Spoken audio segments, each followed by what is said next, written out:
I've been in private practice 30 years, and I had done thousands of these conventionally. The MAKO training was a bit over a year ago. I think it's very promising technology.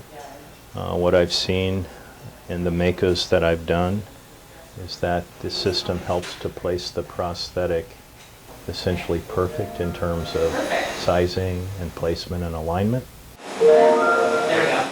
That was mapping the bone on both the distal femur, the end of the thigh bone, the upper end of the leg bone, and that was done to ensure that we were mating appropriately with the program, and that all of this was within a millimeter of checking.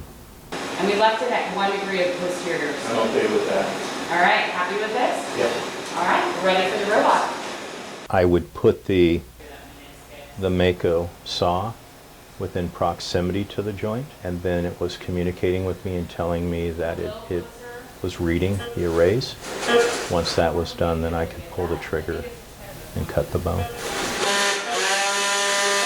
We are cutting the front of the thigh bone, and you're looking at the saw blade up on the screen, and it's set boundaries, and it's showing me in green the bone that's going to be removed. The white on the screen is the bone that's going to remain, and that saw blade is not going to go out of those yellow boundary lines.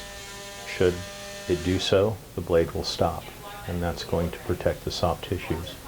And that's another consideration with MAKO. By that saw not leaving those boundaries, we are likely achieving some less trauma to the soft tissue and therefore reducing blood loss.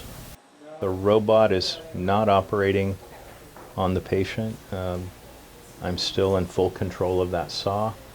What this is doing is giving me some technology that further fine-tunes the cuts and the alignment, but the surgeon is in full control.